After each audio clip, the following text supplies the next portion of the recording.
Farrell on it again, deep one around the back, Quinn is on! There's the Frenchman goal! It's Andrew Quinn, the underdogs bare their teeth and show their fight in this cup final. Drogheda United strike first. Welcome to the We Are the Drogs podcast, a Drogheda United fans podcast, proudly sponsored by the Coffee Box. Hello and welcome to the We Are the Drogs podcast, season 2, episode 7. I'm delighted to be joined by Owen and Richie again. How are we, gentlemen? Oh, good, boys. Yeah, no bother. Good stuff. Happy St. Patrick's Day. Yep, happy St. Patrick's Day. Yep. Yep. So we just have to give a bit of a warning here that Richie's been in the pub all day and he's locked. So no. He might, if he says anything really bad about anyone that he shouldn't, I'm not going to edit it out. So just suck it up. No, definitely not drunk, but just don't mention Dundalk or Bows. I'll be safe enough. All right, okay. Don't mention the massive defeat in Inchicore last Friday, or I'll lose me right. Yeah, no, say nothing. No, we're all good. Come here, lads. It's St. Patrick's Day. You have to celebrate the national holiday. No, you're right. You're a real patriot. Fair play to you. Absolutely, yeah. I only had 17 Guinness. That's it. That's an easy day's drinking for you, man. No, come here. All I can say is thank God we'll go to work tomorrow because I'll be still in the pub. Yeah, right. Right, lads. Look, we'll get stuck straight in. I suppose a week is a long time in football. We've been saying that one for years as well. But we'll go back to the game last Friday. What an absolutely massive disappointment that was. Looking through the highlights earlier on as well. Like, I mean, the first half was okay. We were decent in the first half. You're kind of thinking, right, this could be our night. But it's just amazing how things can just go so horribly wrong, isn't it?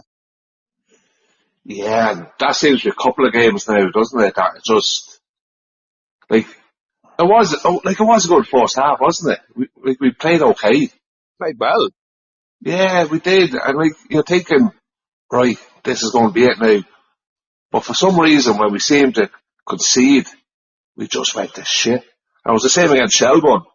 Yeah. They just, heads dropped, everything they just sort of forgot how to play football. But, it was a bad night, lads. Now, was it, I know we were bad, but were Pats really good? Are we being a bit hard on ourselves? Bit of both for me. What about you, Al? Yeah, I think Pats were fairly decent. First half was alright, and then once we fucking Unstyle missed a penalty, the heads just dropped. Yeah. It could have been a different game, but even Kev said himself he wasn't sure that we'd hold on. No. So the defensive, it's individual errors really. Kev kind of called out after the game, and not even the newer lads, it's the all reliable lads that have been there the last 2 or 3 years that were making mistakes. Yeah, just defensively, Keely didn't look himself, and Andrew Quinn was just absolutely atrocious. I think it was their third or fourth goal. He just literally let a player I know James Brown was sort of bombing down the wing, put in a lovely ball, but yeah, man just ghosted by him, and Quinn just didn't seem to bother running. He just looked like, right, I'm not running now, I'm done.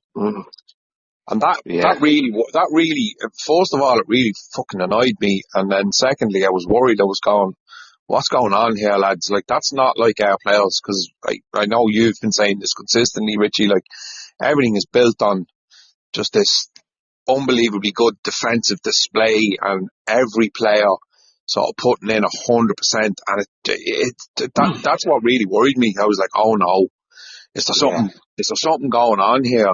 And I know you were saying it as well. Is Kevin doesn't seem himself, and is the behind the scenes stuff sort of, having a really bad effect or what? That's what I felt like. Yeah, and you couldn't really see. It was just the whole body language, wasn't it? As like going back to that Quinn goal, like it's just not us. He basically stopped, didn't he? Yeah. He just like we were actually out watching it in the pubs we were, and like I was jumping up and I was pointing at the telly. He said, "Watch Quinn, watch Quinn. What is he doing for this goal?" And he just stopped. And as I said there last week as well, this team is built on our back five plus Dennison, and if they're not performing, the team's not performing. And it really was like that the other night. Well, the second half now against Pats it just wasn't the drawing that we're used to at the moment. No, look, I suppose, right, we get into the little bits of the positive was Lua got on the score sheet. It was good to see him getting on the score sheet. I think he took his goal really, really well. There was a lot of talk from the extremely biased Pat's commentary, which always wreck my head. That guy does my head in. I don't know what his name is, but he's terrible. He just really is a terrible, terrible commentator. But I know there was a couple of Pat's kind of players with hands in the air thought Lua might have been offside, but it's impossible to see from highlights. I've literally watched it a couple of minutes ago again just to see, and you just can't see. But he took his goal really, really well. Yeah, he did. Yeah. But like I don't think he was offside, was he, lads? Impossible to tell, Richie, and you couldn't see on the night even, because you know the way the highlights are crap, but even on the night, but even on the night, by the time the camera caught up with the play, he was just kind of running in. He had a good head start on them now. He was in a great starting position if he wasn't offside, and fair play to him for that, because I know we've been giving out about him for ages. And he had a good bit of work to do as well. He had to kind of go back, turn in on himself and score. Yeah. So we've all been giving him a bit of shit, a bit not scoring. So I just thought I'd point it out that he did actually score the other night. So fair play to him. Yeah, and the both of them were getting a lot of stick, him and Doyle. But as I said, they have been walking off scraps. You know, it's like, yeah, I don't know. It's a tough one. It's a tough one to call on the two of them at the moment. I don't know. Is it them? Is it the way we're set up to play? Are we not pushing up high enough to support them when they have the ball? You know, there's a lot going on there. But yeah, they are taking a lot of stick at the moment, aren't they, the two boys up front? Well, yeah, but look, I mean, if you want to look at it that way, Alua did go and score a goal, and then Doyle goes and misses a penalty, which, I mean, look, people say, oh, penalties, they're a lottery and all that. They're not. You practice penalties, and you should bury it. 99% out of 100, you should be burying them. I mean, it was a shit penalty as well. It really was poor penalty. Come on. Very weak. Very weak. No power in it. Like, you know, just whack it into the corner and no one's saving it. Yeah. And like, I know when it comes to penalties, like, some lads have different ways of hitting a penalty. Some lads will just put their boot through it, put their laces through it. And that's fine. And if the keeper saves it, he saves it. Fair enough. If you put it over the bar, you put it over the bar. Yeah. But it was nearly like a back pass, wasn't it? Yeah. You know, he nearly rolled it towards him. Mm. And to me, that was a game changer. Because at 2-1 up now, you were like, well, look, would we have held on? As Owen said earlier, that he said in his interview, we probably wouldn't have held on. We were that bad. But look, again, we'll never know this because it's totally hypothetical. But if we had a scored to go 2-1, you know, heads might not have dropped a little bit like they did, and you know, you're looking at them bringing on Keena and Max Mata, and you're going, oh shit, because like these boys have, you know, decent goal scoring records and all that, and they have a hell of a bench. But yeah, I don't know. Maybe we would have sort of shut up shop a little bit more and just made it a bit tighter. I think subconsciously you're away in Inchicore. There's no draw to support us there. You know, like even Conor Kane said in an interview he gave today, he said even when we scored, it was really, really weird because you could hear a pin drop in the crowd, and he said it felt really, really strange. Yeah. He was saying they were delighted to get back to United Park last night with big home support and, the ultras and all that kind of stuff. So I don't care what anyone says. This stuff makes a difference, man. You're going away to inchicore. It's a tough place to go, and there's not one Drogheda fan in the whole place. And you score to go 1-up. Can you imagine? We had 500 people there last Friday night. We scored to go 1-up, and then we go and if we score that penalty, we're 2-1 up or 2-0 up, and it would, there's every chance that would have been a hell of a different game. Yeah, no, without a doubt, and the crowd does make a difference. And I know we've probably said it ourselves. All right, the professional footballers, you should be going and doing the job. But to have that crowd behind you, as you say, Greg, 500 fans there, that would have made a difference. That would have made a difference. Yeah. So, it would. Yeah, it definitely would. But just going back on the penalty, I think at this level, you can't be missing penalties, and I get it. I do get it. Players miss penalties, and that's part of football. But just the way he hit it, lads, and it just wasn't good enough. Didn't look like there was a lot of confidence when he was stepping up to take it, and the way he took it, and it was shite. And who have we got in that team to step up and take these penalties? Because I know Shane Farrell's gone through a bit of a period as well of missing them, and if Ryan Brennan's on the pitch, I'd trust Ryan to bury them. But it has to be other players on that pitch. Kavanagh, but he took one in pre-season and he missed. Okay. That was against Longford Owen, was it? Yeah. To be fair, you struck that one all right, just to keep her saved it. But yeah, and you don't mind that, Owen. Yeah, you don't mind that, but look, Doyle scored a penalty the week before. That's swings and roundabouts. Yeah. I wouldn't have strange if he hadn't took it. Yeah, true. Yeah, and I'm sure, before they went out onto the pitch, they had that earmark saying, "Look, the penalty tonight, you're on it." Yeah, Doyle, you're on penalty tonight. You know what I mean? But it was just a poor penalty. And is that just part of football, lads? Is it? They just have to put up with that. Yeah, I think so. I mean, again, going down through the years, there's been penalties scored and penalties missed, and we'll probably forget about this now. The next time he scores one, you'll just go, all right, Grant, Doyle's on it. You know what I mean? So hopefully his head doesn't drop, because I know Shane Farrell, when he did miss that one, was it last year or the year before? Can't remember now. Last year, I think. Last year, season, yeah. Sorry, yeah, but you remember that he didn't take one then for a while after that. He sort of stepped away from penalty duty. So yeah, that was against Rovers, wasn't it? It was against Rovers, yeah. But it is a game changer. And all of a sudden, just giving Pats that belief, right, we're still in this, let's go and win it now, especially at home. I know, and you know what the kind of annoying bit of it is as well, is that we do create chances in games and all that, but real gilt-edged goal scoring opportunities are at a premium, you know what I mean? And then you get one and you're like, lads, right, come on, this is a massive opportunity to put two pass Pats and really fucking take this game to them, and it's a huge opportunity to, kind of, I was going to say stop the rot after two defeats, Sligo and Shells, go to Pats and win would have laid down a real marker. And at one point I thought, right, we're going to do this now. But then after that, the whole thing just kind of, there was a house of cards. We fell to bits, Yeah, we really did. Yeah.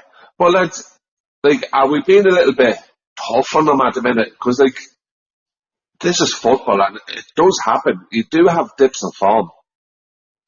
We're after having a good run of it the last probably year or so, have we? Where we've been so hard to beat, we've been getting big results, and now we're just having a bit of a dip in form. Is that just is it expected? Is it? Owen, I'll let you handle that. Yeah, I suppose like a lot of the older fans will remember, like we've had a lot of worse runs of form than this. Bit harsh. It was probably just a disappointment because it was mistakes from players that we have been very reliable the last 2-3 years. Very uncharacteristic. I think that's probably why a lot of the fans were so disappointed. And the heads dropped, which hasn't really happened much in the last year or so. But look, I know we'll move on to it, but they bounced back very well last night from it. Yeah, and that's what I'm saying, Owen. Is that's just part of football, isn't it? Yeah, it happens. You're not always going to be at the top. You're going to have phases throughout the season. And look at Derry at the minute. Yeah, and you could probably pinpoint back to last season as well. Oh no, sorry, the season before that, where we were horrible up to the transfer window, and then we went on this amazing run, and obviously won the cup in between. Like since then, we've been brilliant. So. But I think that's the kind of point, and I think a lot of people have us down now as just this resolute, so hard to beat. We're built on this back five. We don't give away chances. We don't give away loads of goals. Well, apart from maybe the odd trip to Tala where we get a bit of a scalping, because that doesn't seem to be a hunting ground for us. But we went to Pats last year twice, and first game of the season defended extremely well. Second game, I think we were unlucky not to win it. We were beaten by a 93rd minute goal in United Park by Pats. Like, there's been nothing in the games with us and Pats. Obviously, look, they dominate possession because they'll do that to a lot of teams because they've some serious quality in the side. But it just felt like for a year and a half we haven't put in the kind of performance that we seen last Friday night in Inchicore, and I thought we were kind of over that. I just thought we'd crossed that bridge, and we weren't going to go back to that team that can just collapse and could just concede fucking 3 goals in a very short space of time and look like a terrible. We looked like a terrible team. We looked like this fucking team could end up in the 4th division. That's what was flying through my mind. Complete overreaction over 45 minutes of football, but I'm irrational. I'm a fucking football supporter. You think you're going to fucking go on and win the Champions League fucking one week, and then the next week you're thinking, oh God, we're the worst fucking team I've ever seen. It's just the nature of the beast. But yeah, like it was shite, and sitting looking at it was so disappointing because you were going from a point of right, we potentially could go on and nick this and win it, to being, it was a bit humiliating conceding the 4, and it was never a 4-1 game. No. Like, the performance probably wasn't even as bad as I have it in my mind, because obviously we did all right for 45 minutes, and there was moments in the second half where we looked okay. He brings on a few subs and all that. Did we create any chances in the second half? I probably blanked it out of my mind. I can't remember. Yeah. And as well as it's probably like, well, as you said, we're football fans. We look at the negative side of things, don't we, as well? We go back, we were 1-0 up against Shells, and we fucked that away as well. We blew that. And then we're after going 1-0 up against Pack at half time, and we blew that as well. But that's just, are we just being really critical of them? I think that's what we're kind of not. I was going to say that's our job. It's not. We're here to fucking praise them when we think they deserve it, and we're here to criticise when we see things to criticise. And one of the things that I have noticed over the last few weeks is that, like, defensively, like, we've given away 2 penalties in 2 games now as well. A couple of players just putting in uncharacteristic performances, like Conor Keeley for one. You've just put your house on that man every week because he was so good last year, and I just think he's top class. And Quinn, I love Quinn. I think Quinn is really good, but individual errors and mistakes and as I referred to earlier on, Quinn kind of stopping and not even making that little bit of effort for their fourth goal was just, you can't have that. That's not good. I'd say Kevin was absolutely ripping over things like that. Yeah, and did he come out in his interview and say that as well, didn't he? Did he? What did he? He basically said, look, it was individual errors. Yeah. On like players that just don't perform like that, and they're just not doing it at the moment.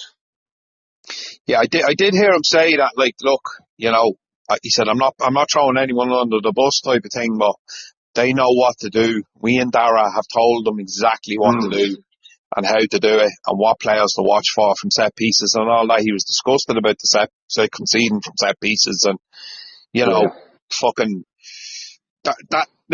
yeah. Look, people can have an off day. Everyone can have an off day at their job and just not have a good day in life in general. But when it happens to you, when you're kind of playing a high profile match like that and everyone's watching you, and as I said, none of us could be there, so the whole fucking town is watching it on the telly, and you're looking at tiny little fucking mistakes and just going, oh man. Yeah, look, again, right, not to be overly dramatic about the thing, but it was a really, really, really disappointing night. And I know as you said, we will talk about the Rovers game. I'm glad we could kind of pick it up, and the performance was way, way better this week than it was the last week. But yeah, it was shit. I think in a nutshell, that's what I'm trying to say here without babbling on about it. It was shit. Yeah. I know, and it is hard to put your finger on it, isn't it? Yep. And I know we're trying not to jump forward here either, because we played again last night. But that's what I was just trying to say. Is this allowed? Like we are allowed to have a bad moment, aren't we? And we're probably going through a bad moment at the minute. Here we are. I hope so. 3 defeats in a row is a bad moment. Yeah, and it is, but I'm on about this bad moment since last bloody August. Yeah. And we are the best teams in the world go through bad moments. Yeah. And we're no exception. We're not going to have our own way all the time. No, I agree, and I think it's not last August, it's the August before, so it's a year and a half where we've pretty consistently good. Some weeks we were really good, other weeks we were okay, but we didn't get. So I can't remember getting a battering like that in the last year and a half. Can you, Owen? No, comes to mind now. No, definitely not last season. And then the second half of the year before, we were the form team in the league. So there's no way we conceded 4 goals in the game. There's no way we did. So that was definitely our heaviest defeat in a year and a half. And do you know what it is, lads? It's coming on the back of a terrible performance away in Sligo, and then a poor second half against Shells and losing that game. It's like a triple whammy. You just happen to have to go to inchicore and you end up getting a bit of a spanking. Yeah. It's the 3 in a row. Look, if that just happened and it was a one-off and you were after winning the game the week before, you might not be as overly emotional about the thing, but the 3 in a row, I think that put the frighteners on a lot of people. Yeah. Yeah, definitely did, yeah. Yeah, and the people hitting the panic button. Yeah, oh yeah. Without doubt. Because we are now, in fairness, us 3 now are probably the older generation of a Drogheda fan. I'm not saying you're old, Owen. I know you're younger than us. But what do you mean? We're so... You're an elf, and you stop it. But come here, you know what I'm trying to say? I'm so used to watching Drogheda United as the underdog of the team that's always fighting against everybody else. Yeah. And you know what I'm trying to say? And we're after having such a good run of things there, won the cup, and right, we should have been playing in Europe. We'll knock it back into that. But I'm so used to watching Drogheda United on a lower level, and I don't have great expectations for us. If you know what I'm trying to say. If you look at the budgets, Yeah. I think a lot of people don't realise we're still probably in the bottom 2 or 3 in the league budget-wise. Yeah, we are punching on. That's the thing. We're still punching. Kev's giving us too much hope, I think. Yeah. And then when you see a couple of results go against us, it's like, oh, what the fuck's going on? Why aren't we beating Pats away? You know? But, yeah, right. That's a fair point. A couple of things. I think, like, Kev is a victim of his own success. Like, you know, that's fair. But I also feel like we should be kind of kicking on, and I know you're saying budget-wise we haven't had a massive increase in the budget. Somebody posted something on social media during the week, and how they know this, I don't know. Kevin asked for XXX of an increase in his budget, and he only got a certain percentage. Somebody put that up on a Facebook page, and I was like, how the fuck do you know that? Like, that's fairly personal shit, like, you know, to do with Travella. I'm not sure that there's any truth in that. But apparently he did look for a lot more. And I mean, newsflash, what manager doesn't look for a lot more? Every manager in the league is going to the board and saying, listen, you know, the board is offering you 50 quid and you're saying, no, I need 500 quid. Do you know what I mean? But I think that because of what Kevin, the foundations that Kevin has sort of laid at the football club, and how positive things were off the pitch up until very recently. You know, we won't go into that again, but we all know what I'm talking about. There was a very positive outlook off the pitch and coming onto the pitch at the beginning of the season because of how well we did last year. Expectations levels rise. Not everyone is doing a podcast and sitting down and talking about Derry United all the time on WhatsApp groups like we are. I think a lot of people are a bit more disjointed from it. I'd say a lot of the fan base don't even realise that our budget's down in the bottom 2 or the bottom 3. Do you know what I mean? Yeah. I'd say there is a lot of people out there that probably aren't as obsessed with this as we are, that probably just don't know the ins and outs of it, that like we kind of make our business to know, and we talk about it all the time, and you know, we're always asking questions and all that kind of thing. So, and also I think that when you have such a good season last year, and yeah, I know we've lost players and all that, but the expectation is that Kevin is so good at his job that he's going to go out and he's going to recruit lads of a certain quality, a lot of them unknown to us, a lot of the American lads coming in from different college teams and different, whatever the system is in America is very different, but you're kind of thinking, oh no, I really trust Kev. And for the first few weeks, you know, you go and put in a good performance against Waterford, you get your win away in Galway, you know, a draw away in Dundalk, which actually looks like a decent result now when you look at their last few results. But I think that there's an expectation there, and I don't know whether we're being too expectant, are we? You know what I mean, considering the budget. But he's done so well over the last couple of years with a low budget, and then you go, right, well, we have a bit more budget now this year. Can we kick on? And I still think there's a possibility that we can kick on. I think when things click, and I still think it's early days. You know, we're jumping up and down, and it's only like, what's it, 7 games now? Yeah. Do you know what I mean? You're right. It's early days. It's so early, and people looking at the league table already. But like I was just looking at myself. Right, we're sitting 8th, but we're only something like 4 points off the top 4 or 5. Like, yeah, you know, there's 3 teams on the same points as us, Richie. Yeah. You get a couple of wins, you just shoot up the table like it's. Yeah. That's it. Oh, like, and you get 1 win, and you're up, and the other team lose. So, yeah, no, I wouldn't be looking at that. But you can see sort of the league table with the teams with the biggest budget are obviously up there in the top 5 already, aren't they? Yeah.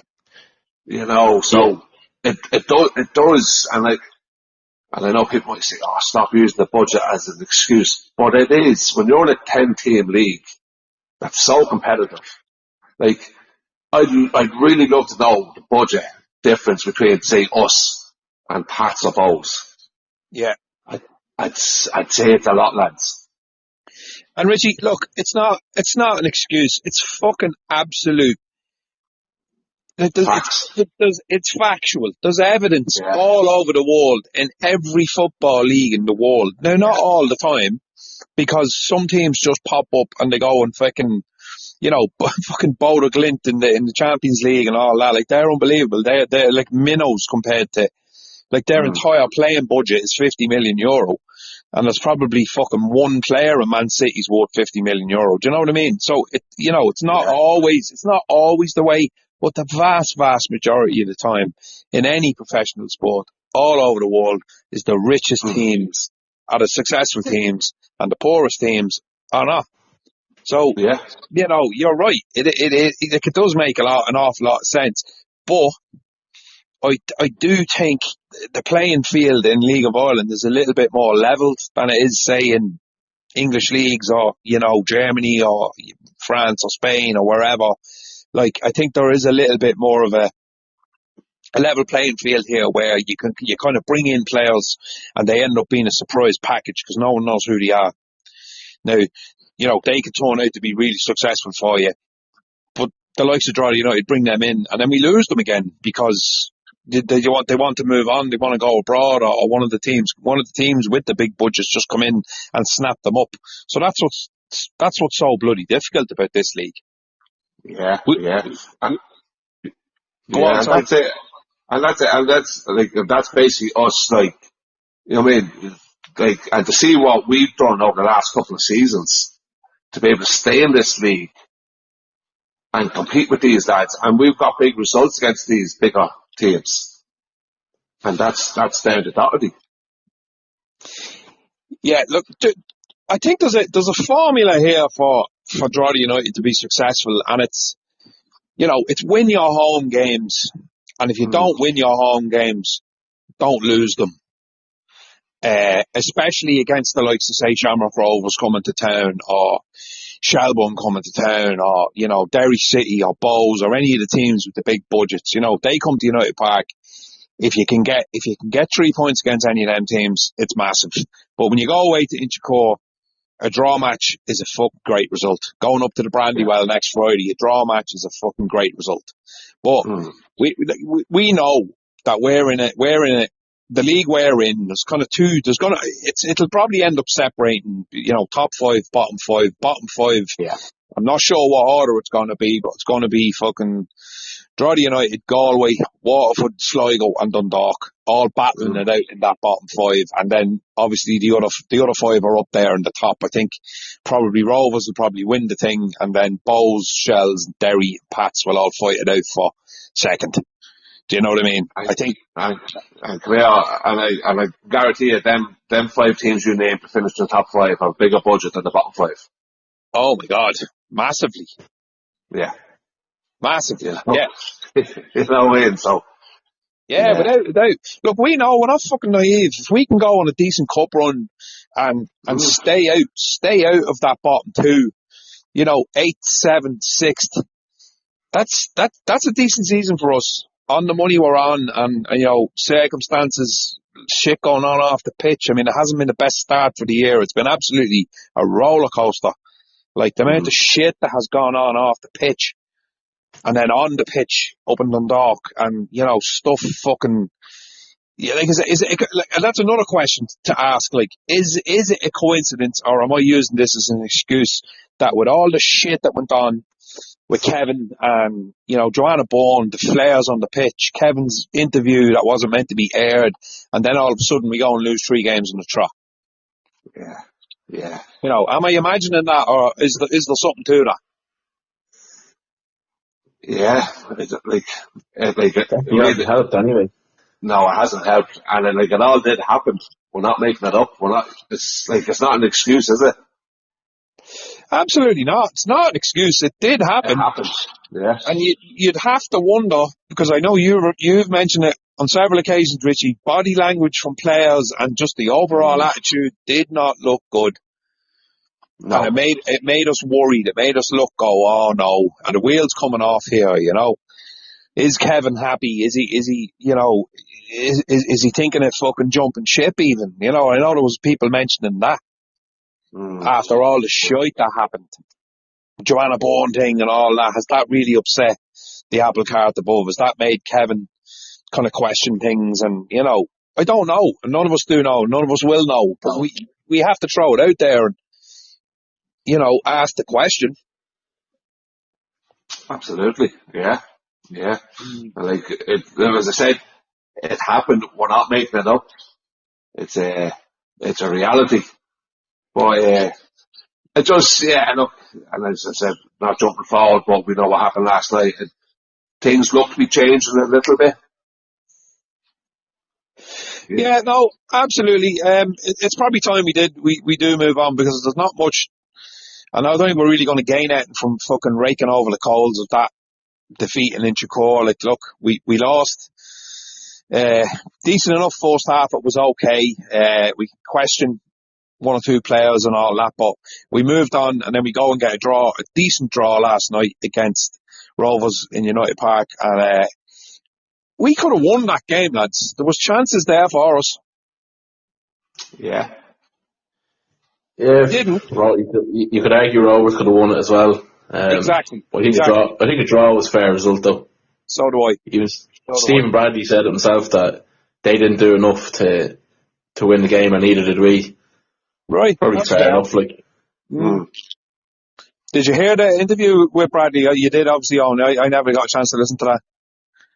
I just heard that it was in the quote on the video. I didn't actually go into it, but right. Yeah, and obviously it was a great reaction to the disappointment of the Friday night game. I thought the lads in midfield were very good. The first time playing together, it was a bit risky against Rovers. Like, I know Rovers rotated, but anyone playing in their midfield is going to be decent. Like, Jack Byrne, Graham Burke, like, man, Osman Vanu. Yeah. Adam Bryan, like, Matt Healy. Yeah.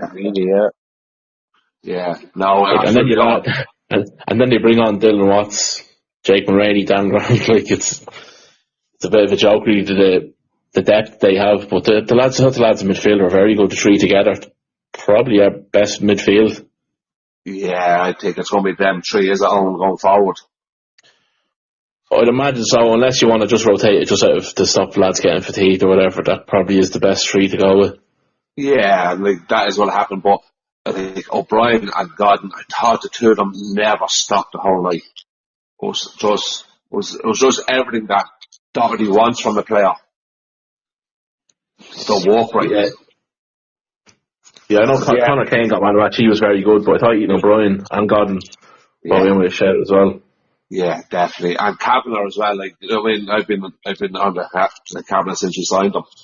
He's brilliant. You know, he's probably doing too much. Is he? Is he getting involved in too much? You'd like just to have him sitting in that number 10 role and waiting. He's probably tried too hard the odd time, but it just shows his eagerness, like, in his energy. Yeah. So. Oh yeah, not the worst thing you can say. No, absolutely not. That is a good point, though. I did think that at times last night where he was trying to be all things to all men rather than just, you know, receive the ball, give it and go, and things he's brilliant at doing. But you're probably right. He is probably trying to take on too much responsibility. But I agree. I think Godden, that was his first start, and Ethan O'Brien were just fucking top class last night, man. Really good. Brilliant. And Conor Kane, I thought was, man, if Conor Kane had more consistency, he'd be just top class. Yeah, I think for this league, I think he is. He's right up there. But if he could play like that every week, lads, it'd be fucking unbelievable. Like. Yeah, no, I agree. I said this last week about a sort of style of play. I thought our two fullbacks weren't getting up the pitch far enough. They weren't linking in, but last night was different. Conor Kane, the amount of times he took on their full back and got into the box, like, and that's what we need. And I think Doherty said in his interview as well yesterday, Conor Kane was brilliant. We just haven't got it on the other side just yet. So I think he was on about Abaji. Yeah. He has to start getting up the pitch as well. Because we don't play with wingers, we're dependent on our fullbacks to be our wingers. Yeah. And if you have that big, massive gap, which I thought we had the last couple of games, you know, you just, like, the two boys, yeah. But last night was different. Like, Conor Kane, brilliant last night. What did you think of Agbaje? Is the jury still out?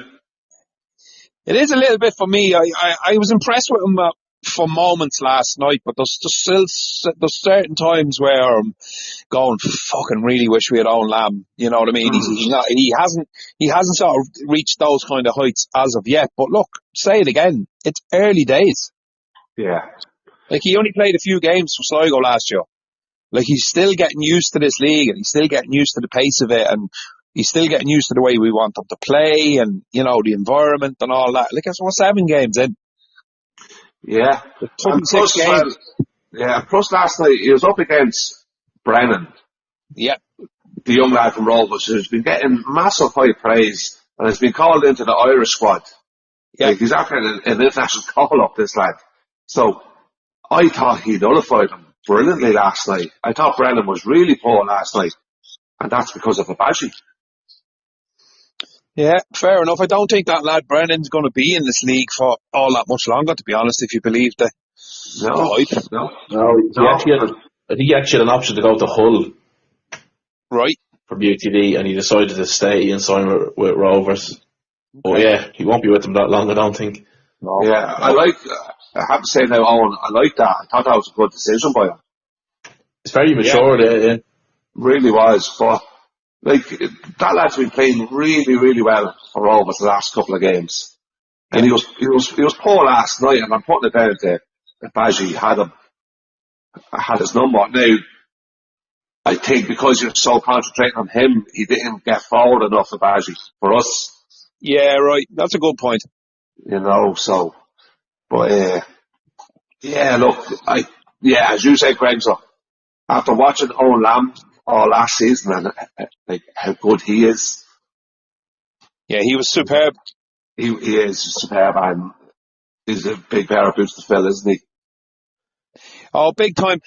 Look, and I have to say, Thomas Alua last night, and I know there's people out there who don't rate him and all that, but I thought he played really well last night at times.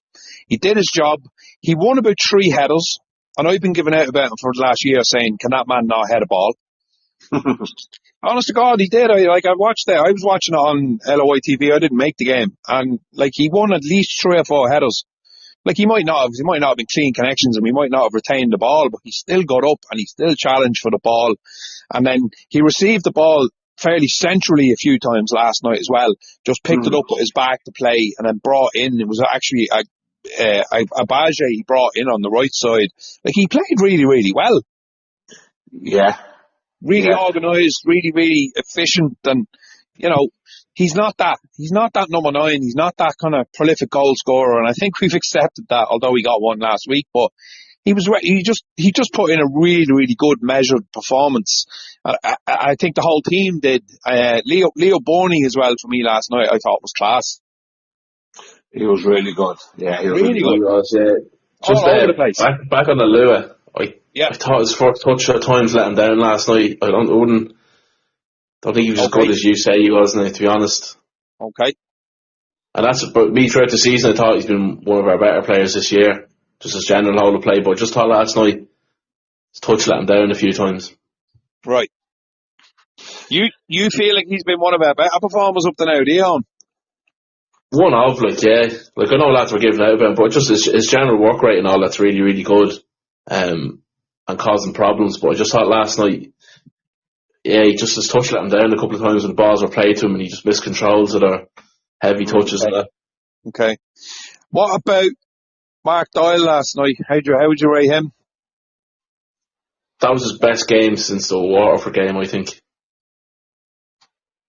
He showed a bit more physicality, I think, and caused their backline a bit more problems. They didn't really get many chances, but I just thought his overall play was a bit better. Richie? Yeah, I don't know. It's like the two, like, our strikers really are centre of all the negativity at the minute. Always going to be. Yeah, always going to be, because people are expecting them to score every game. And I don't think there is a striker in this league that scores every game. Like last season, the top goal scorer in LD was 13 goals. Yeah. You know, so are people looking at it and thinking, oh, they should be hitting 20, 25 goals this season? I just don't think it happens. Like, I was just talking to a lad there today as well about it. Like, you're going back to like Glenn Crowe and Jason Bourne, even Fabio for ourselves. I just don't think them strikers are out there anymore. No, they're not. I just don't think you'll see a striker in this league this season scoring 15, 20 goals. I just don't think you're going to see it. I mean, it's, to be honest with you, it's fairly simple. I think even the worst team in the division now, they're so well organised, and the shape and the analytics and just the way teams are coached to death now. Like, you know, if you go out there and you just put 10 men behind the ball, like we've done at times, where we're not bothered about the possession, we're just going to hold our shape, and get you on the break. Like, you know what I mean? We know that's how we play. Like other teams do too. But yeah, there's no way a goal scorer now is going to get even into double figures. Who's the last player in the league that got into like over 20 goals? That's years ago, I'd say. 6-7 years ago. Yeah. Fucking holding on somebody at Craptown. Yeah, probably. And like, right, I'd understand if we were playing the style of football where we're creating 9, 10, 12 chances a game and our strikers are missing them one after another. But we just don't create them chances. Like, we don't. You know? And then everybody's, fucking the Lewis shite and Doyle is shite and they have to score. But they're not getting the, like, it's not as if they're missing these chances. But, you know, I just think they're being a bit of a scapegoat in the way that, you know, Tell you what, Richie, I agree, and I looked at the stats today, and I think we created the same amount of scoring chances as Rovers did. Yeah. And I think we had shots blocked. They blocked more shots than we did, which obviously means we had more shots than they did. I think possession-wise, it was something like, was it 60-40 or 60-62, 38 or whatever it was. It was around 60-40, which you kind of expect. I think that's the kind of average possession. Maybe it's even a little bit more for us than normal. Probably it's 70-30 at times then. But, when you look at the stats, corners-wise and offsides and all that, it was a very, very even game. It was, yeah. Yeah. And I guarantee you weren't seeing any Rovers fans coming out, calling their strikers shite after last night. No. Because they weren't getting the chances. If we're not creating the chances for Alua and Doyle, like why are they getting in the neck off everybody? They need chances. We're not providing the balls for them, like. Yeah, and like it's so hard as well. Like chase the ball into the corner, so expect them to run, chase the ball there, win it back, take the defender on, and beat the keeper. Yeah. It's just not that bloody easy. And like I think what Doherty, like, and you ever heard Doherty on the bedroom, he said last night he was very happy with them. He's probably happy with the work rate for the team. And that's what he's happy with, and it's a team performance with Doherty. But I just don't know what fans are expecting. Like, are they expecting them to score 15, 20 goals? If they are, they may give their head a wobble, because that ain't going to happen. Yeah, but I think we had what, did France score 13 or 14? A lot of the fans weren't bothered that he left in. Yeah. Because of his lack of work rate, like it's. Was his lack of, yeah. And when you look them 13 goals now from a moment. Absolutely, yeah. Did you see the goal he scored for Galway last night? He scored the winner. No, let's do that.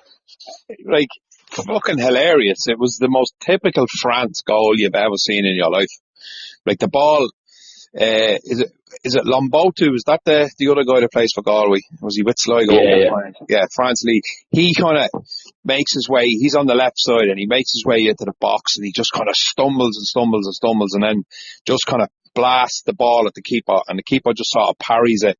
And the centre half just kind of gets himself all tied in knots. France has his back to the goal, and he just kind of turns around and just sort of toe pokes it into the corner. It was a real France goal. It was very similar to some of the goals he scored for us. Nothing spectacular. You know, it wasn't a volley from fucking 50 yards out or anything like that. It was just one of them kind of shitty. But the ball ended up in the back of the fucking net, and it was just that, like, he did that for us all the time, but nobody seemed to give him any credit for it, like, because he's too fucking lazy, he won't run, he doesn't do this, he doesn't do that. But, man, I'd give me back teeth for fucking it, to get him back into the squad, like, because 13, 14 goals is a decent return in this league, and I know some of them are probably cup goals as well, but it doesn't matter. That's a good return. Yeah, I think it might have been 9 or 10 league. Yeah, games. I think you're right. Yeah, I think you're right. But look, I think overall, it was a really, really positive performance, and it kind of, and I hate this term, but I have been using it. It does stop the rot. Three in a row. I was delighted with a draw last night. It was going all right. A draw will feckin' do me. Especially when you look around at the other results last night, Craptown going and winning again, and Galway winning again, which is probably good because it keeps Waterford kind of hammered to the bottom, and it's another defeat for Sligo. So and there was hardly any other. There was no goals. I think it was a Bows and Shells drew, and Derry and who's Derry playing? Derry and Pats drew. So you know, it wasn't a bad night for us as far as losing ground on anybody. But have we anything else to add about the last night's game, lads? Yeah, no, look, as you said, like, I was looking at our next run of fixtures, like I'm sure we all were, and I just couldn't see where the next point was coming from. Like, this is obviously after Friday night's game. You looked at it, like we've Rovers at home, and then we've got Derry, and then we're at Bows. I think, where are we going to get the next point from? Well, as I said then, one or two of the lads yesterday before the game, this is when probably Drogheda are at the best, is when we're up against it. When nobody gives us a chance. Yeah. Is when Drogheda usually show up. And like, I thought we showed up last night. I thought we got back to basics. We did what we're good at. You know, like you would have always played good football last night at times as well. Yeah, we did. Yeah. Definitely, yeah. Like, I mean, and you would have took the point before the game, wouldn't you? Absolutely, yeah. I would have took hand and all. Yeah, so, like, we're just the sort of team, I think we're better off as a team when people are against us and nobody gives us a chance. I think that's when we perform best. Yeah, that does seem to be the case, but we need to get beyond that. If we want to push on, you know, we need to start kind of not fucking feeling the pressure when we go to Sligo, and, you know, the bookies have us down as favourites to win and all that. We need to fucking psychologically sort of cross this barrier that we're not the fucking perennial underdog. We have to get over that.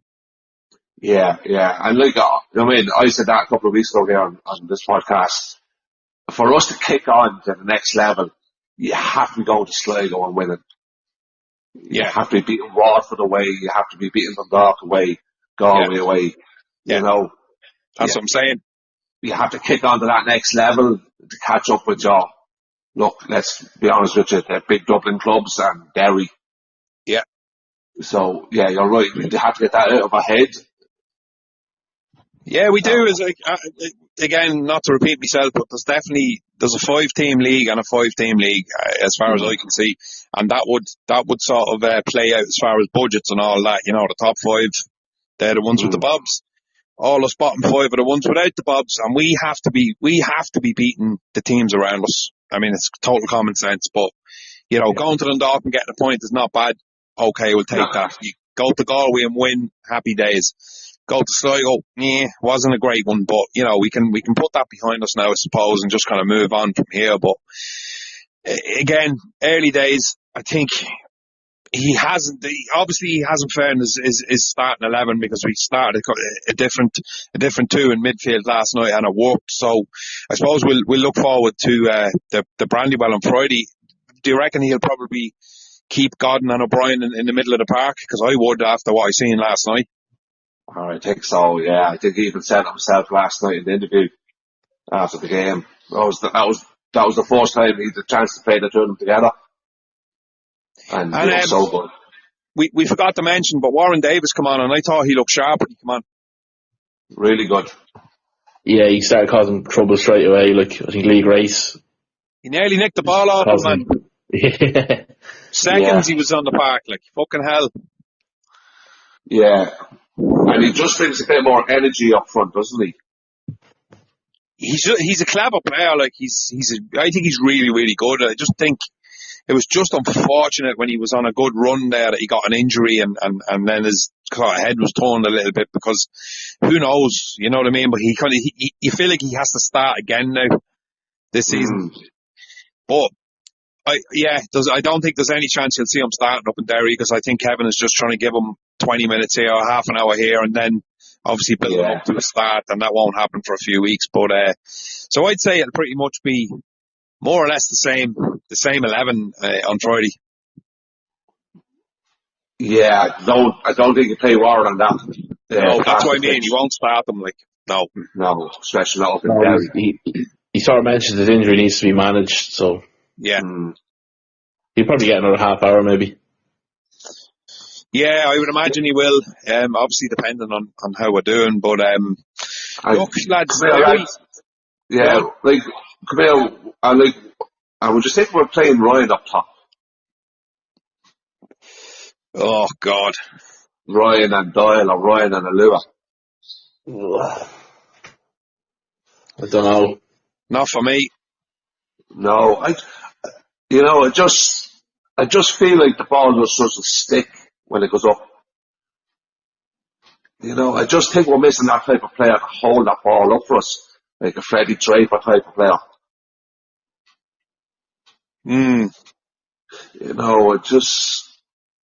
I think Ryan could do that. Now, I don't know. I'm just throwing it out there. But I think Doyle and David can do that if the ball's at their feet. Like, do you reckon they can hold up as well, though?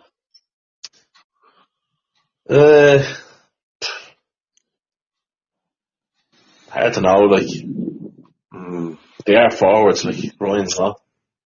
Yeah. I just think Ryan's so clever though, like when he gets the ball into his feet or onto his chest or his head. He is, yeah. I remember did he play up front against Pats maybe, was it? At home? A year or two ago or something, yeah.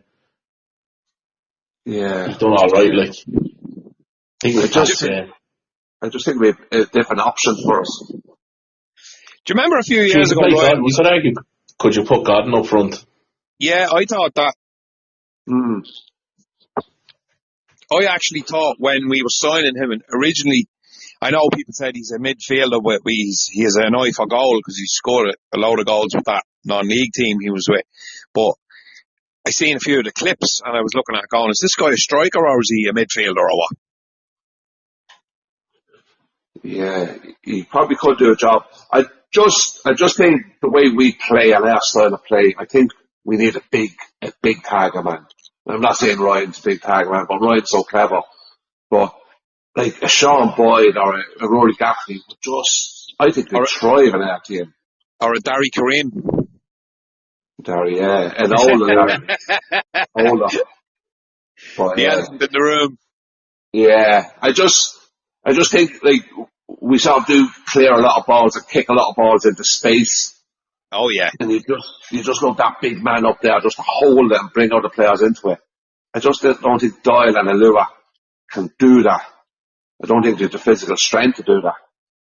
Yeah, a lot of them balls have been booted down the wings. They've been booted in the direction of either of them players to run into the corner.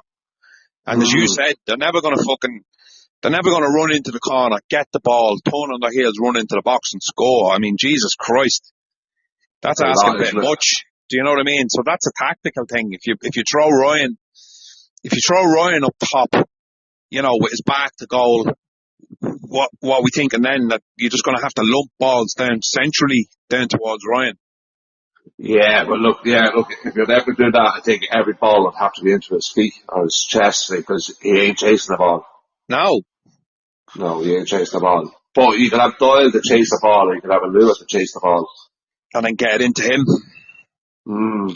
Yeah, look, it's a thought. Like, I wouldn't be surprised if you've seen it happening at some point, Richie. Yeah, maybe as a sub, like coming on doing it.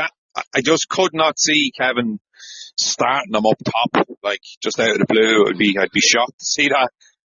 Yeah. Then you look at the bench, like you'll have Kareem Bossakani on the bench. Who? If you're going to bring on someone up to play up top, like you have Bossakani and Kareem on the bench. Who did you say now? Began with a B. Never heard of him. Yeah. Fucking the forgotten man, like. I don't know. He wasn't be shown in training. I don't know. Like that's if Kev felt he was worthy of a chance, he'd be giving it to him. Yeah. No, I know. Look, when I've gone over all ground again, because we said this last week or the week before, but why the fuck is he even there? Like, it makes no sense to me. I suppose all clubs have players that just sit on the bench for a year or two and then disappear. It just happens. Yeah, it's very peculiar. But I don't think that's going to happen on Friday anyway. Do you imagine we'll just be going with the same 11? Because I think he'll want that kind of running that we'll get from Alua, definitely. And Doyle is clever as well, you know what I mean? So, yeah, they're probably ideal for the Brandywell. Yeah, absolutely. And look, I think the players will take a lot from last night as well, from the draw match at Rovers. I think it'll give them that bit of belief and confidence to go again. Yes.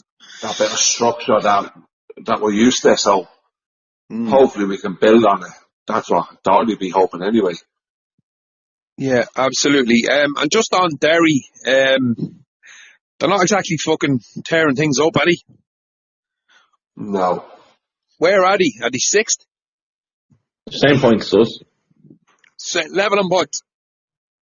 Where are you? Yeah. They look very vulnerable. Yeah. At the back, particularly. Okay. It's weird. Like, they played with 12 men a bit yesterday, and they still couldn't win. That's crazy. What was that about? Something to do with Darren Markey. He said he didn't hear his name being called. And he never come off? No. That's fucking schoolboy shit, isn't it? Well, how their own manager or how the fourth official didn't notice it, I do not know. That's bizarre. Yeah. I think it was Markey coming off, was it? Yeah, it was Markey coming off, and he says he didn't hear his name. So he stayed in the pitch. That's like me when my mum used to call me for my dinner out in the street. I didn't hear you. The back line is not that strong, I don't think. Goalkeeper as well. Brian Maris, he's going to be there for 8 to 10 weeks. Like, we could get a result here. Like, I think it's the last game before they dig up that pitch as well. So it's an opportunity, Owen, is that what you're saying? Yeah, I think it is. Like, they're not happy with James McLean as well in the middle. So oh man, he's not a central midfielder. Like, seriously, he's not. No, definitely not. But that's where they're playing him. But come here, like, how the fuck did they all of a sudden decide? Like, to me, that's so disrespectful to the League of Ireland. Like, that lads have to make the career of themselves over in England and on the Irish national team playing as a winger and playing really, really well in that position. And then they think they can go back into the League of Ireland and throw him into midfield and he's going to run every game. That is really disrespectful, I think. For sure, even last year they signed Shane Ferguson. Used to play with Millwall, played with Rotherham. They signed him from Rotherham. Yeah. He's now playing for, so he's in Northern Ireland, didn't he? He's 50 odd caps for Northern Ireland. He's playing for Morpeth Town now. Yeah. So they're like in the Northern Premier League, which is like the seventh tier of English football. And he would have been on big money with Derry last year again, and he done fuck all with them. They've had a few players like that. Do you know what it is? It's Philip O'Doherty putting pressure on Tiernan Lynch to sign James McLean, because McLean wanted to come home and O'Doherty wanted him playing for Derry City, because it was a massive coup for him, because the whole of Derry City was fucking delighted when he was coming home. And then he comes in and they go, right, well, we've got, is it Fleming and fucking Duffy playing wide, so where are we going to put him? Oh, we'll just put him in the middle, because you can't drop Duffy, because he's fucking the best player in the league, if you ask me, and your man Fleming's class as well. So where do we put him? We just throw him in the middle, and now he's fucked. Now we can't drop him, because there's a lot, and I know Roddy Collins said it, but he's a dead man walking after signing McLean, because McLean will fucking probably call all the shots. You probably see Tiernan Lynch getting sacked before you'll see McLean getting dropped. Without a doubt. Yeah, definitely. Yeah. And it's made him sign the brother as well. I'll sign if you sign me brother. If you sign me brother. Fuck's sake. That's the truth. And look, as long as you give my mother a job as well in the backroom staff, we'll all come in. but come here, even if you look at some the Daramaki signing, they're not even playing Daramaki in this position. He's playing out wide, I think, was he? He's playing out wide of a tree. Okay. And not starting James Clark either. Yeah. Jesus. It's fucking ridiculous, so it is. But, too many players, but it sounds. Yeah, it was always going to happen, so it was. And you can't keep them all happy. No. You're not going to keep them all happy. I think Josh Thomas as well, he's only scored one goal, maybe. Right, okay. Yeah. And come here, is your man Boyce out injured, the big striker?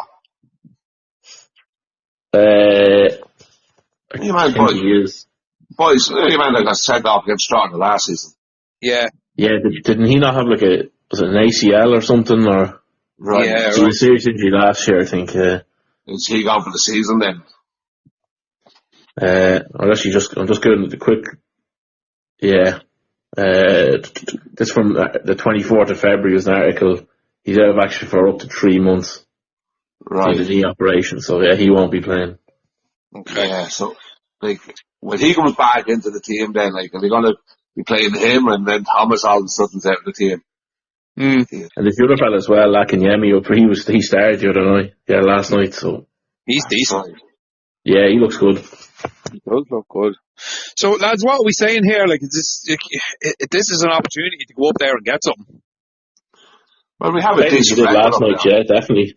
It's probably two teams that are coming off the back of, a bit of a shit period. So they'll probably be looking at us going, Drogheda aren't doing great. It's a good opportunity for them, but it's also a good opportunity for us. Yeah.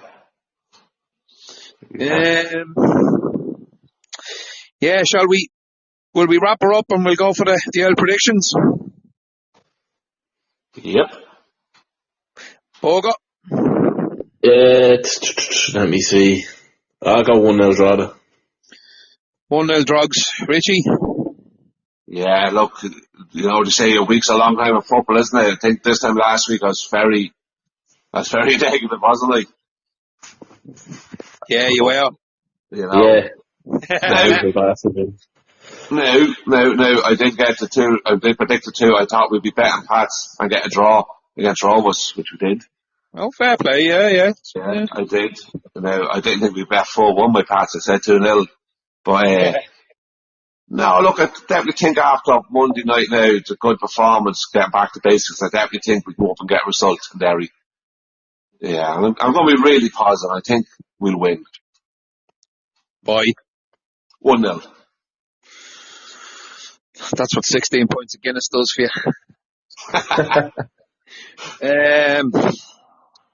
Right, I am going to go for... I'm going to be really positive. I'm going to say we're going to get a 1-1 draw, because I would be very happy with that. Oh, yeah. Away in Derry. Disaster either.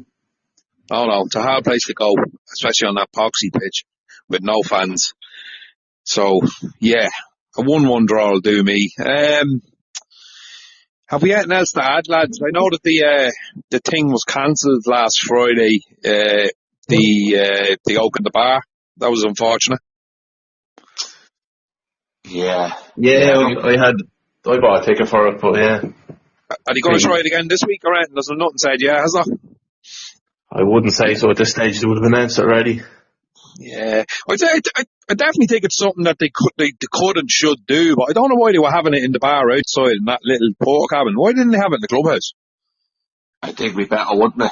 I'd go up there and sit in the clubhouse and have a few points, but I wasn't mad into the idea of that little bar. It's too bright. Yeah. It's a grand little bar, but there's no seats in it, and the tellies are quite small if you want to watch a match on it as well. Yeah, it's too bright. It's plastic points, isn't it? Yeah. Well, like, if they want to do it, in the future, they're going to have to put it in the clubhouse with glasses and a $5 a pint or something like that. Put on some drinks off of specials for supporters. Even if it's like a season ticket holders get points for a $5 or I don't know, but some sort of promotion. A burger and a pint for a tenner. That's all right. That's fine. But it's actually it was £12 because there was a €2 booking fee on it as well. There was there? Yeah. For fuck's sake, that's pissing me off as well. Booking fee. What does that mean?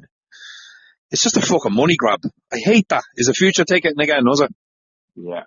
Yeah. Right. Yeah. But I'm just saying, during the summer, good nights. There'll be Friday night games away from home, say down in Waterford or back up to Sligo on Saturday night that a lot of people can't make. People working and people with kids and blah blah blah blah blah. And if they got into it, if it became a thing where that the clubhouse is going to be open, and maybe if you didn't even have to buy a ticket, maybe you should just be able to go, just rock up on the night. Because I'd much rather go to the clubhouse with a load of other Drogheda fans, watch the game, get some sort of drinks promotion, than go and spend me money in another pub in the town. Yeah, absolutely. Yeah. You're giving your few bob back to the club and you're watching it with other drugs and you're watching it in United Park, which would be a bit of a buzz as well. Yeah. So it's definitely something they should do, I think. Yeah, and I definitely think it has to be done upstairs in the 12-man bar. Yeah, I agree. The other places, it's not good. No, look, I'm definitely not knocking the other place. I think it's doing well. During matches, match night, you can see the crowd in it before half time and that. It's great. It's brilliant. Yeah, but it's suited for that. But to get lads up there when there is no match on the night, as you said, Greg, so it has to be a points promotion. Yeah. For every point, but it can't be the plastic bloody glass. No. And plus as well, there's no toilets really, is there? The toilets, that's a different. That's a different. They wouldn't be great. They're not proper toilets like at the clubhouse side, yeah. No, we'll open in a can of worms if we go there, but I definitely think it has to be in the clubhouse. Yeah, I just feel like you can't and I'm not saying that this is what they were doing. I know it's all probably last minute because no one knew we were going to get banned from away games, but I just think if they want to attract supporters up there, they have to offer something. Because we can all just go to Mother Hughes's and sit there and in relative comfort watching the match on a big screen, drinking out of a pint glass. So if you want me to go to United Park, offer me something. So I can go inside. I can go inside into the clubhouse in the warmth. There's a toilet there, and I'm going to get a pint in a glass, and it's not going to be £7. Do you know what I mean? Just fucking do some sort of a promotion, and I don't think the idea of the tickets thing as well, I know why they do it, because they don't want to put it on if there's not going to be enough people there, but, if it was an open house, how much would it cost to open the clubhouse on a Friday night when there's no game on? All you need is, 2 bar staff? Really? Yeah. I'm sure there's other expenses too. I don't know. I'm just guessing here, but I think if it was something that was a regular thing, it might be a bit of a goer. But then again, is there an audience of people there who wants to go and watch games on a Friday night and not go to them away games? I don't know. I'm talking out loud, but I think it's I know they do it in Dundalk. Their clubhouse bars open every time there's an away game, and they do well. Mm-hmm. Yeah. Because that crowd, Mocara from Dundalk have taken over the bar on match nights, and they put music in. They put like a DJ in, or they put somebody in playing a few tunes, and like they get a crowd in there. They do well, like. Yeah. And that's it. And it's as simple as that. It's just, you have to offer people something. You have to offer people a deal. Yeah. Like an incentive to go up. Like you do. It's simple as that. Yeah, even something maybe like 25 quid, you get 4 points or something. Yeah. Something like that. Yeah, and a burger or something. Yeah, and even the fact that when it was advertised, it said that the doors will close or something half an hour after the game's over. So it was like, come up and watch it in the porter cabin, drink out of a plastic glass, and then you're getting fucked out half an hour after the game ends. Mm. That's not exactly an attractive night out for a gang of lads, like. No, Or women, or, families even, I don't know. But, like, just make it a bit more, right, we can make a night out of this, lads. We'll go to the clubhouse, watch the game, stay for 2 or 3 points, and then go downtown, or then go home, or whatever, you know what I mean? Yeah. I'm sure they will, I'm sure they will look at it and try and put it right. Oh, they should, because I think it would be a winner for them, and it would be a good thing to have another option for watching games if you can't make it to an away game for whatever reason, because I know there is a lot of people who can't. Yeah, and absolutely. And look, you know what? It could be a slow burner to get going. You might just get the numbers you want to begin with, but word of mouth will, once it's run properly and that people will start talking about it. Yeah, definitely. I think these things take time. You can't just kind of have it 1 week and expect the place to be packed. Like, it could take a whole season for it to catch on. Like, definitely, yeah, absolutely. Spread the word at match days as well. Like, give out flyers and announce it over the PA and stuff like that if it was going to happen, because that's the best way to get the word out. Yeah, definitely.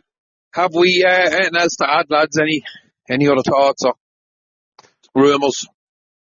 No, haven't Just heard about they started work on phase 2 of the Northern Cross route, which opens up access to the land for the proposed stadium. Yeah, they have, right next door to me. I keep passing by it. I keep having a look over every time I go by. So that's a positive. Someone actually messaged us a couple of weeks ago asking that they do not think the location it's a poor location, like it's a bit far out. But I don't think it is, like, because that's just all to be filled in with housing and stuff, and the town's expanding. There's possibility of a train station on the north side of Drogheda, not far away from it. I think the current D5 bus route stops right beside where the ground is, so I think it's not bad. It's not the ideal location, but it's not bad either. Look, I think you probably know my thoughts on it. I'd love for the ground to stay in the middle of town, but it's just not a goer. I'm sorry, it's just not a goer. We have to kind of move with the times, and there's a massive land bank there opening up, and I know that the Low County Council have put in a €23 million funding application for phase 3 there's going to be a bridge over the railway line. A road going over the railway line, isn't it, to get trucks onto the docks? Yeah. So that's phase 3. So that's been applied for, and as you said, phase 2 has started. So it's all systems go, lads. I mean, once phase 2 gets to the point where we need to get to, there's no more excuses, because Trevella have said, like, even if we don't get the funding from the government, we're going to go ahead and build this thing anyway. Yeah. So it's positive. Like, I could basically walk to it from my gaff. And I live on the edge of Drogheda now, but in another 5 years, I won't live in the edge of Drogheda, because it'll be halfway out to town, feckin', because that's the way it feels at the minute. There's just houses all the way out that road. Yeah, look, lads, it just has to happen, doesn't it?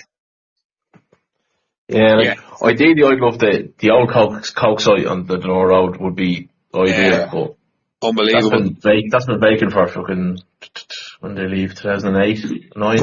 Fantasia have bought it, apparently. What have they? That's the rumour, because there's planning permission signs gone up on it, and it's been cleared.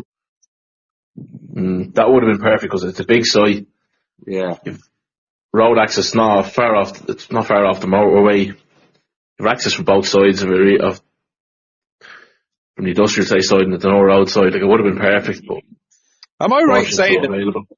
Am I right in saying that the council actually owns that site because Coke left it to the people who Drogheda, didn't they? No, I don't think that's true. I thought it was a investment fund or something to bought the land. Coke left them other land that they did own, I think, but not that. Right. Okay, I definitely do know that Coke did leave something. Just say here's like we're sorry for fucking off, and leaving the It's a town. legacy thing, yeah. No, yeah, Yeah. they did leave. I can't remember exactly what it was, but it's not that site. Yeah, what am I thinking? Coca-Cola are absolute pricks. There's no way they do that. Yeah. Well, come here, lads. Like, in fairness, like, say where the new stadium is going to be built, is it that far out of town? It's not really. And then you have to remember, we have a lot of fans not from Drogheda as well, so they'll be driving in regardless. Skerries, Balbriggan, the Leak, the North. They drive anyway. Yeah. Yeah, like there's lads coming in from Dunleer and RD, and if you're coming in that direction, it's probably handier to get to the new stadium than it will be to get to United Park. Yeah. Probably handier for you, Richie, coming in from Cullen. Absolutely, yeah. No, it's straight in. Like, I'd be straight on that new link road. It'd be straight over. It'd be cool for us. But right, look, I definitely get the people arguing. We go for a couple of points into town before a match. I do get that side of it, all right. But you can still do that. You can still do that. Like, what's stopping the likes of these pubs throwing on a courtesy bus to run them out to the match on the match night? Well, if that D4 bus route literally passes, you could go to Muddy Hughes's and stay in Muddy Hughes's till 7, then jump on the D4 and straight down to the ground. It'll only take 10 minutes to get there. Yeah. I know the bus route is shite, and everyone's always giving out about it, saying it hardly shows up sometimes. But I think that's all bus routes in this country. It's a shit show, but they are improving it. Like, so it is on a bus route, and it's not that far out. Like, you could walk from the Well. If you went for a few points in the Well, walk down the Glen under the bridge there. It's a 15-minute walk at most. Yeah. That's nothing. Yeah, and like, you'd hope now with a new stadium, like, we could have a place out there to go out for a couple of drinks in the new stadium. Well, there's going to be a bar and a restaurant and everything in the stadium. So you'd be hoping that they'd be getting the crowd in. And here, lads, there's a deadly little pub out in Sandpit as well. Morgan's. Yeah. Morgan's, yeah. Class. Might be a bit cramped on a match day. There's a beer garden in it. Yeah, I don't think that'll go down too well with our shit weather. I know, man, but that could be the new drugs fucking local for before games into Morgan's for a few Guinness. That'd be great. Yeah, we could have a game of pitch and putt before the game. That would suit you all. That would suit you all, lads, yeah. It'd suit the both of yous. I think that land's up for sale, actually, I thought. Oh, is it? The pitch and putt? Yeah, I thought it was part of the new road and stuff that was up for sale. Ah, right. I hope so. The fucking least amount of pitch and putt and golf courses that we have in the world, the better. The shit course, anyways. The disgrace. Right. What else was I going to say to you? I think that's probably more or less everything, lads, is it? Yeah. I think so. Right, cool. Right, we'll be back to the regular schedule for next week, I suppose, and we'll fingers crossed for Derry. Yeah, fingers crossed, boys. Yeah, he's going to go out and watch it. He's watching at home. I'll watch it at home, I'd say. Because I'm on to Prague Tuesday, so. I'm actually going to probably end up watching it on my phone because I'm fucking gigging in Dublin. Yeah. So, if I don't get to see it, I might just buy the game off the LOI TV the next day and watch it. So I've had a bit of success with my LOI TV over the last couple of weeks because I know I was giving out shit a bit to you on, but I've got it to work over the last couple of weeks. But it just wouldn't work for me. I don't know what was going on. Driving me crazy. Paying for games and then not being able to watch them. Sorry? I think a few people have had problems with it. It's very glitchy. For me, anyway. I think LG TVs are You think particularly it's bad with fine? it. Worked for me, but I think LG televisions are a bit iffy with it. Someone was telling me. That's weird, isn't it? Yeah. That makes no sense. Some lad showed me a picture of him watching it, and the image was just blue. There was there was a blue filter on the camera. That's what it looked like. It was weird. Okay. My issue seems to be a lot of the time is where if you have to order the game. If you don't have an active subscription, right, you have to order the game on your phone, and then it gives you a code. It gives you a code on your screen on your telly that you have to put into your phone, and blah blah blah blah blah. It's really convoluted. Like, I don't see why I can't just turn on the telly, go into the app, and press watch this, and pay for it like that. I don't. Sure. I have the subscription. I have to do that as well. I have to link it. It's linked the TV to it every time I try and watch a match. It's fucking stupid. It puts people off. No wonder people. I tried to watch it on the dodgy box. Now I'll say that on here now. I tried to watch it on the dodgy box because it pisses me off so much every time I want to watch a game and pay for it. Sometimes I miss 20 minutes of the game after paying a tenner for it. Yeah, I think on the dodgy box has its moments as well. It's usually after every 15 minutes it comes on. It didn't show up last night at all in the dodgy box, Richie. I think Pat's was on it before different channels. All right, okay, didn't know that. Yeah, I don't have a dodgy box. Yeah, so I was told. I don't have one either. I've never heard of these things before. What did he do? It's an illegal subscription service. On you pay these dodgy drug dealers to watch counterfeit TV. Apparently, my dad has one. I wasn't in my own house last night. I was going to watch it in my dad's house because he is one of them.